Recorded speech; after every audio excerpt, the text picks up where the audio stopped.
That you can hear, ladies and gentlemen, is the frothing of milk, the steaming of Probably espresso. is. It probably is. Because any minute now, we will join Johnny live from a cafe next to the railway station in Portsmouth. But first,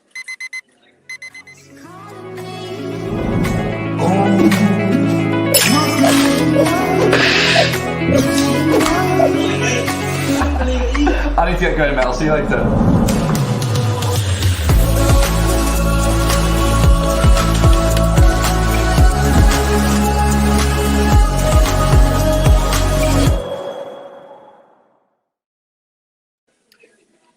Johnny from Hello. Modesty Blaise, thanks you for joining me. Thanks so much. Now, listen, I'm not going to ask you why you're there because you've already told me that. People will just have to guess why you were. They're not going to, are they? No, they are definitely not going to guess.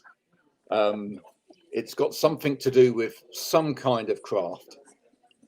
You see, now they're still guessing now because they think, oh, craft like, willow weaving or something like that. But no, we're talking craft and the sea.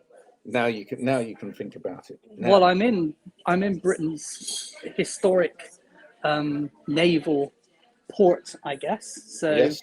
It's only reasonable. I actually came here to plan the D-Day landings. I just got the timing wrong. So. Oh, well, there you go. Now, the very important question, of course, is because we're obviously going to be talking about Christmas in a minute. Are they serving up a Christmas blend in the said establishment where you are? I only drink tea. Oh, you only drink tea? I only drink tea. Right. I get affected by drugs. I'm incredibly sensitive towards this sort of thing. Yeah. Half a paracetamol for me is like morphine for other people. So have a cup of coffee, and I'm more manic than I even normally am. Well, I just don't like it. Interestingly, well, actually, I'm gonna go with you a little bit on this because actually I love coffee. Right, Fair enough. really love coffee. However, I don't drink it. Okay. I have not touched coffee for 3.5 years now. Wow. So, because I like coffee, but coffee doesn't like me. Fair enough. So it's cocaine for breakfast, is it? Yeah. Well, fair enough. It's tea actually. Builder's tea. Actually, go on. I'm a noted tea drinker, actually. Yeah. So I'm with you. Yeah. I have one caffeine tea for breakfast, and then after that I go on to teas without the caffeine substance in it. Oh, okay, that's interesting. Yeah, so I have a variety of other teas. I mean, that's the lovely thing these days is there's such a great variety of teas to choose from. And various brands to do. My wife gets really annoyed with me because there's a whole row of started tea bag boxes near the kettle, and they're with various amounts of tea bags in them. She says, "Haven't you got enough tea?" No, you can never have enough different types of tea. You can't, but you could put it all. She could put it all into one box, and then it'd be like a lucky dip every morning. That would be so exciting. You wouldn't know what you're getting. Yeah, actually wrap them up in brown paper. That's a good idea. So you have done it. You've gone and done it. You've gone and created a Christmas song. I've been and gone and done a Christmas single. Yeah. I also note that it seems that everybody else in the world has done a Christmas single this year, but I am nothing if not riding the wave of the zeitgeist. Yeah. Well, when you say everybody else, you mean Ed Sheeran and Elton John several times over. You see, I kind of wasn't aware of that one. Well, this is the funny thing about Christmas. Let's just get onto this quickly, and then we'll talk about your fabulous Christmas song. The funny thing about Christmas now is that due to this malarkey called streaming, every Christmas song that was a hit in the past suddenly becomes a hit again at Christmas. So all of a sudden it's like, oh, is Wham going to get to Christmas #1 again? I mean, yeah. I mean, it's a great song. Last Christmas, great song. But I don't think it is. I'm going to pull you up on that one. Well, it had its okay. time though, didn't it? It had its time. Yeah, it had its time. It's well and truly gone. Yeah. There you go. So okay then, you don't rate Last Christmas, but what makes a great Christmas song for you? Is it more of a Phil Spector moment? I think the template is the Spector Christmas album, obviously. Yeah. We're still allowed to talk about Phil Spector, are we? Yeah. Because various things. What do you need for a great Christmas song? You need some sleigh bells. That's inevitable. You need 2 drummers.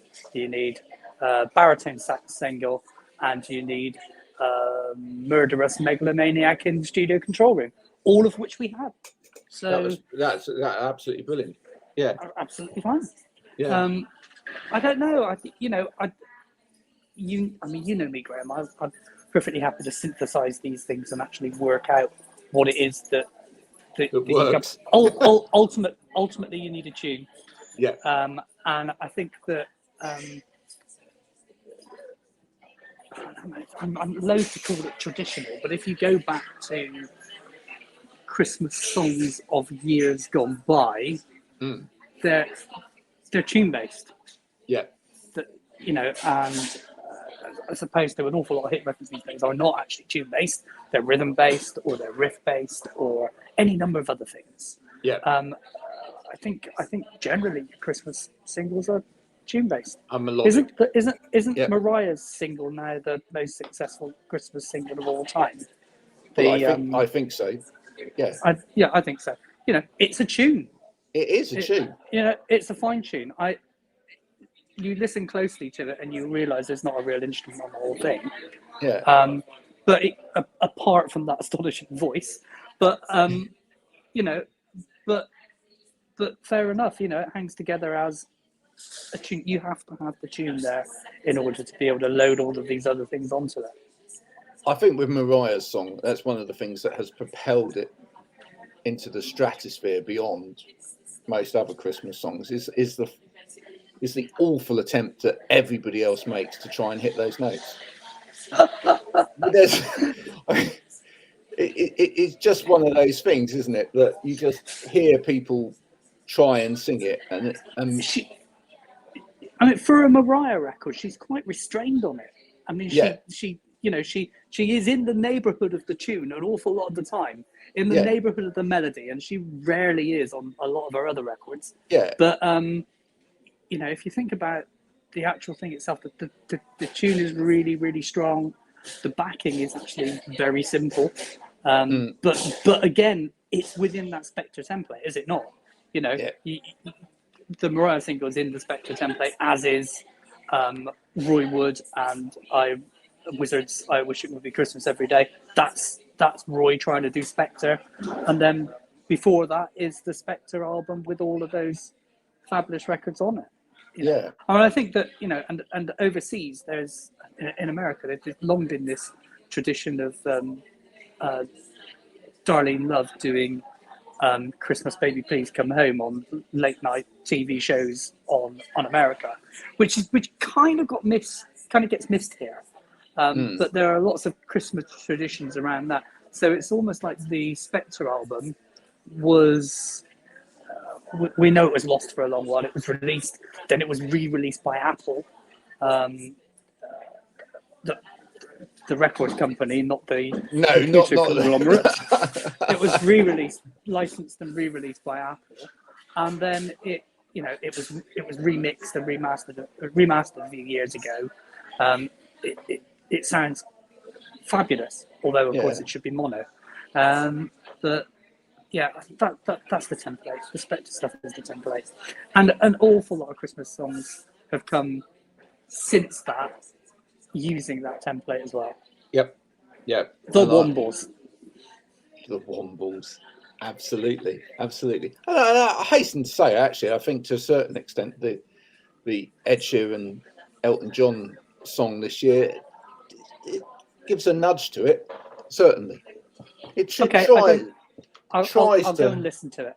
Yeah, it certainly. I'll go and listen. I'm sure they need my 30 millionth stream. I'll go and listen to it. Yeah, right. Yeah, no, of course they do, and of course they're you know, they're hedging their bets, because not only have they released their own song, they're now teaming up with, and you may not know about this as well, Lad Baby. Do you know that the guy that's had the Christmas #1 for the last couple of years? No. With a song about Christmas and sausage rolls, but as you do. But to be fair, it's raising money for charity, and it's all in the good cause. And, Fine. And that's all part and parcel of the Christmas. I got no message. problem with that. Yeah, that's fine. Yeah, no, absolutely. Who should have released a Christmas song that didn't? There's That's a great really question. good question, isn't it? Oh, look, can you hear in the background they're playing I Wish It Would Be Christmas Every Day? Arguably, I think one of the best Christmas videos ever. I think it's a work of genius. I mean, it is essentially See My Baby Jive with sleigh bells. Yeah, it really is. You know, you want to hear the template for this? Go play See My Baby Jive. It's the same record. Yeah. Fabulous. You know, the reason I've got two drummers in my video is it's a Roy Wood thing. That's why. It's because of this. Yeah, because he had, and you know, do you mime out of time at all at any point? Naturally, which is that's the way to do it. It's that whole bit in that video though, when literally he stops singing and it continues, or and it's just perfect. In my video, I mime a baritone sax solo on a clarinet. And I've had a number of people say, I didn't know you could play the clarinet. I said, well, whether I could play a clarinet or not really is not the point. The point is what you're hearing is a baritone sax. Yeah, the fact that a sax noise is coming out of a clarinet. I've just had a message through from David W. Brand, the noted bass player of Modesty Blaise, and he said, obviously, the Beatles should have released a Christmas single. Yeah, that's where I was going. Those fan club singles don't really don't count. No. Although I like them actually, they're good. The Christmas time is here again. Yeah, they couldn't be bothered, could they? No. So yeah, the Beatles sprung to mind for me. Obviously, post the Beatles, you know, various members of the Beatles did their Christmas songs, but you know, and Paul Happy McCartney. Christmas War is Over. Happy Christmas War is Over is great. Yeah. Ding Dong is pretty good, and Wonderful Christmas Time suffers from the synthesizers using it.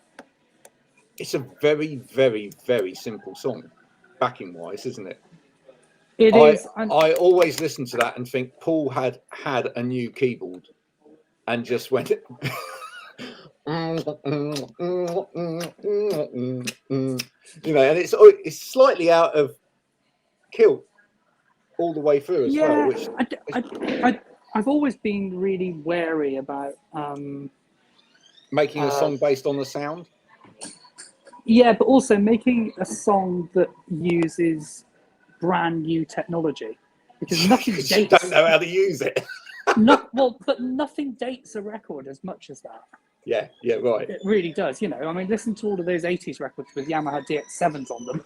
They're so incredibly dated. Nothing dates a record like that stuff. So there's always. I'm desperate to get hold of a Yamaha DX7 now. So Alistair in my band, who has also got another band called Taurus 1984. Yeah. And when I talk about smashing up DX7s and throwing them in skips, he thinks it's a terrible bit of vandalism, but they were awful things. Yeah. They there you go. I can't remember what the other bit of kit that came out. around the same time, Yamaha had like a little black box which was a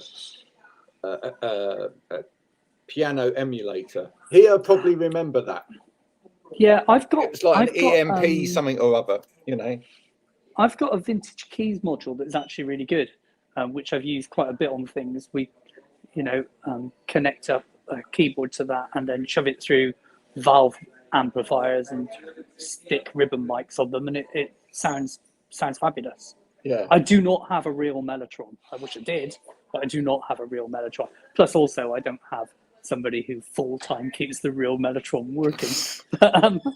It's a really funny period in the whole history of music, that period, because what happened was all this digitalization came out, all of these new digital sound effects came out, and everybody started selling all of the old stuff that they had in order to get all of this clean new sound stuff. So, people had really lovely patch type analog synths and whatever.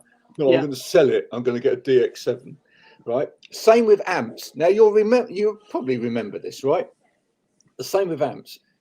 People had a Vox AC30 and they'd sell it and they'd get hold of some clean Yamaha thing.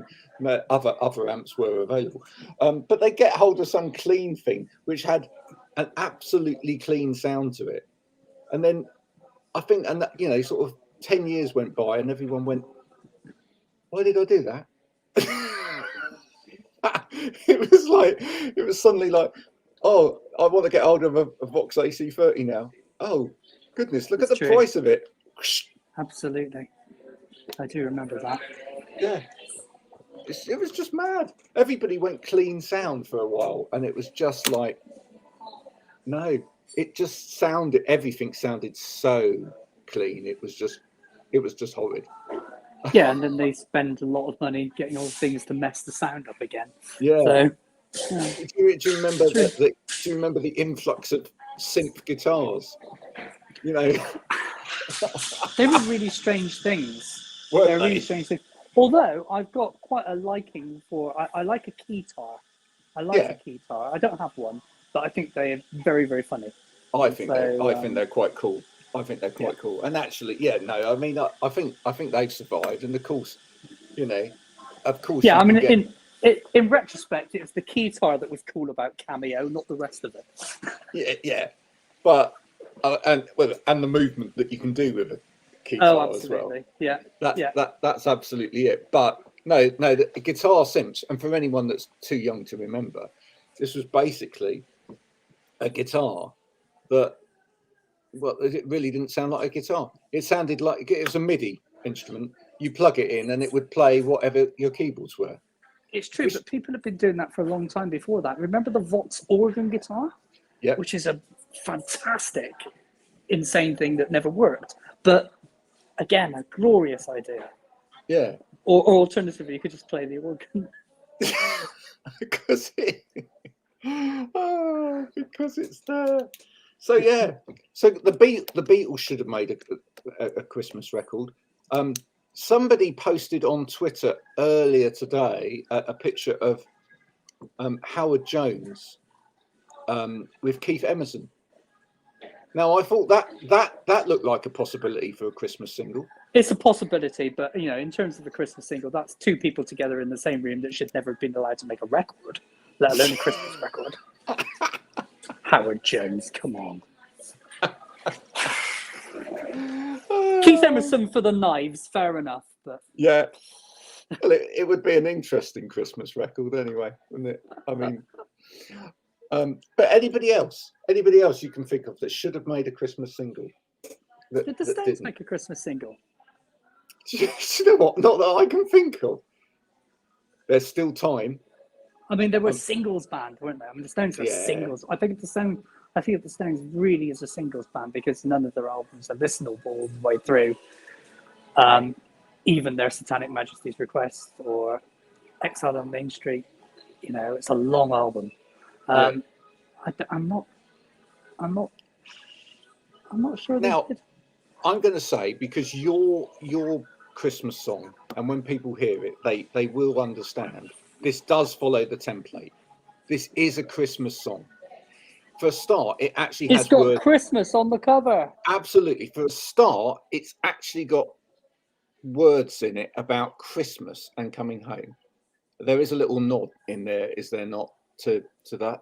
I feel there's a nod to the pandemic in there.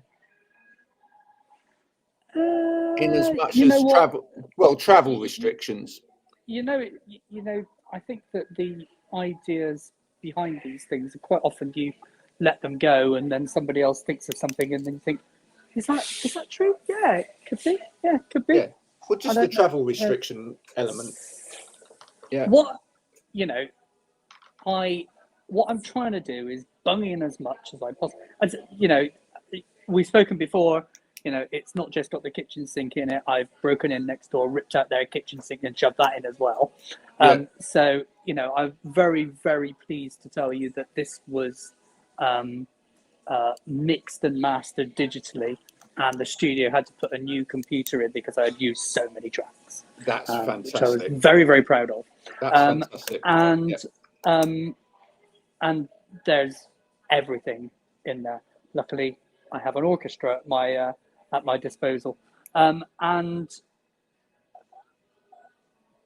the idea behind it was the person that is coming home in a kind of Christmassy way is either coming home on leave from the army. There's an awful lot of stop the cavalry. There's also a lot of I'm coming home from the army type thing. That for some reason the military theme is quite Christmassy along a lot of records. I think that I actually think that dates back to White Christmas and those sorts of times. Plus also so I think it can be read like this character is either coming home from the army or this character is coming home from prison for the Christmas period. And so those are both things that I kind of reference, and it references Dawn, tie a yellow ribbon round the old oak tree, tie a Christmas ribbon round the oak tree. So yeah, it is Christmassy, and it's it is 150% Christmassy. Let's just see the cover again because it's fantastic. Great bit of work by Gregory. Yeah, that's beautiful, isn't it? I'll be home for Christmas. I love that car. Nice Christmas tree on the top. It's a Moscovich 412. Yeah. And we've just got some trees and some snow on the background, that's from the video. So beautiful view. It's a beautiful, beautiful thing. So people can get that. It's available as a physical single. It's a CD single, tragically, rather than a real single, because as we all know, that's Adele's fault. I've taken to blaming Adele for all sorts of things. Okay. Her cup of tea isn't warm enough. The train was late. All sorts of stuff like that. It's all Adele's fault. She wants to press up millions of copies of her album. Absolutely, all of it is Adele's fault. She's getting the blame for everything this Christmas. Sprouts, you don't like them? It's Adele, I'm afraid. Is that what's happened with the pigs and blankets shortage? Adele. Yeah. Adele. Yeah. Okay. I know now. I understand that. Now, obviously, what we know is that she's not necessarily eating them herself. In the same way that she's not playing all of the 30 million records she's had pressed up, but it is her fault still. And where can people get that? Where can people get that CD single? They'll be able to get this on Bandcamp fairly soon. Great. It's not there yet, but it will be. And they can get their. There's one in a coffee shop in Portsmouth, I hear. There's one in a coffee shop. If anyone wanted to come in and buy one. There's one. There are a few around the place, but largely, you can wrap up your digital download and put it under a tree, presumably for Christmas. This is the Christmas market, isn't it? This is where people go out and buy Cliff for. What grandmother or grandfather or aging uncle decided to go out and buy a Cliff record for some child at Christmas? How disappointed was that child? Yeah. Well, we all know that the Christmas market is about people going out and buying the Christmas #1 for some pop obsessed child. How disappointed were they when they unwrapped mistletoe and wine on the on Christmas Day. I don't know. And, I didn't get Cliff. I didn't get Cliff. I got Johnny Mathis. Did you? Yeah. When a child was born. Yeah. It's a bit sickly, isn't it? A little bit. It's the talking bit, isn't it? That's where yeah. Although, you know, I do like a talking bit. It's just that but it just goes on a bit. I wouldn't do it myself, because obviously it sounded like there was a pirate interlude in the middle. Oi! Hear me, babbers, it's Christmas. And there it was. Oh, fantastic! So listen. Thank you for joining me today. Yours is a truly Christmas song, right? The one thing that riles me, and I just want to get your opinion on this before you go, is all those Christmas songs that are put onto Christmas hit tapes and whatever, but are not Christmas songs. Does that rile you? I mean, it riles me. I mean, my wife, even when we've got a now Christmas album of sorts or whatever. It's ages old now. But as soon as it comes on, the first song, Stay Another, and she goes, that's not a Christmas song. See? Yeah, you see, well, obviously they need to release another one and put mine on it, because mine is Christmassy. You see, part of the point, you know, I have a Christmas. Tell your missus, that if you go and check out the Modesty Blaise Spotify page, we have a Modesty Blaise Christmas playlist. Fantastic. They are all Christmassy. Actually, all Christmas songs. They are all Christmas songs. There's no actually filler. I did realise that I'd missed Stevie Wonder off it, so I'll go and add that on. Right. So because that's a fabulous record as well. But it's all Christmassy. But you know what I mean? It's those songs that managed to sneak it, because they were released at Christmas time. Someone's put a tiny little bit of bell in it or something, and the and the video for it is shot with snow or whatever. Well, Graham, you know my record. Bells are for all year round, not just for Christmas. Yeah, but it doesn't make it a Christmas song. It does not make it a Christmas song. No. But I mean, what I've tried to do is synthesize what does make a Christmas song. Yeah. And then get a tune and massively overproduce it. And therefore, we end up with, well, as I'm hoping, something that doesn't just get played this year, something that does get added into playlists. Now, I'm sure you can't make this happen, because the technology is probably not there as it once was. But what would be really great is, before you leave this afternoon, is if you could actually get the people in that coffee shop to play your Christmas song over the PA. That would be marvellous, wouldn't it? I don't think that's going to happen. Actually, I don't think they'd have the technology. It's a very busy,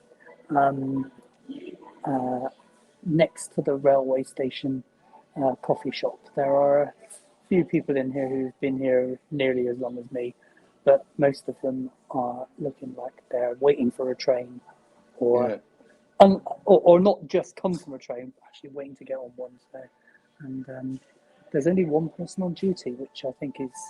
Oh, really? In fact, when I was looking for somewhere to sit down and have a chat with you, there are a number of places that we went to that were closed because staff shortages due to COVID, which is a tragedy. No, that's another. Sorry, I had my booster at the weekend, so. Oh right, good. So you're ready to go. Triple vaccined up, yeah. My arm still hurts a bit, but that's no big deal. I'll just refrain from shoulder barging people for a few days. Well, I was due to go to another gig on Thursday, but it got cancelled. Literally, literally. I was just reading the night before all the great reports about how good this tour had been, and I was thinking, yeah, great, I'm going overnight. That was it. Yeah, I think we all realise we're still very much in it. So, yeah. But hopefully, sometime. Are you gonna play Bristol at all sometime? Oh, you know what? I don't play live. No. Well, okay. Are you going to come to a pub in Bristol sometime? No. No. No. It's always been rather depressing playing in Bristol because the people that know you, the people that know you think they ought to come along and see you, but they don't really want to be there because they know you, and I don't want to ask them. And I'll go and play in Germany where I get lots of people turning up. who shout things about Phil Spector at me in German accents. Well, I like that. That's good. I should have joined you in Portsmouth today. Then that's what I should have done. Anyway, it's been an absolute. Yeah, I could have done. Had I known. Anyway, it's been an absolute pleasure, as usual. No doubt, sometime in 2022, I'll catch you again when you do something else. Yeah, shall I do something else? I've been thinking about it. Right. Yeah, I may well do. I've done a Christmas song now, and I'd like to see you do a deconstruction of an opera, maybe, or something like that. It's possible. I might take a proper tilt at Eurovision. Really? Yeah, wouldn't that be good? Take a proper tilt at it, and see where we get, and frankly, if the powers that be of the BBC always seem to have the whole thing sewn up, so maybe I'll have to enter for Cyprus or Malta or somewhere like that. But taking a proper tilt at Eurovision would be interesting. Yeah. Oh no, definitely. That'd be great, wouldn't it? Oh dear. Yeah. Just for the green room experience. And really, and also to get to star in one of those little videos before the actual song as well, where they just kind of shoot you posing. That's right. That's what you go for. Yeah, I mean, I'm under no illusions I could actually win, because what I need to get is a lot of drums on something. Seems to be very popular with the Euro. Actually, are we still in Eurovision? Are we still part of it? I think we are. Are we allowed? I think yeah. I think we are. So not just 2 drummers, as in your Christmas single. You need 10, really. You do. It's got to be that kind of wearing leather. They've got to be wearing leather. That kind of drum beat. You've got to have that bit in it somewhere, Yeah, this is already forming as an idea. Hopefully I can get the studio to install another computer, and then we can use even more tracks on it. This is for the first time ever, this track took 3 days to mix. Wow. And the Beatles' first album was done in 17 hours. And this one track took 3 days to mix. Just to put it into some kind of perspective for you folks. Yeah. Which is ridiculous. And so there are only times of even more excess in front of us. Yeah. No, I look forward to it. Johnny, have a great Christmas, won't you? And you, Graham. Get home safe from Portsmouth. And I'll speak to you sometime in 2022. Bye, my friend. Let's do that. Good to talk to you. Bye. Nice to see you. Bye for now. Yeah, bye.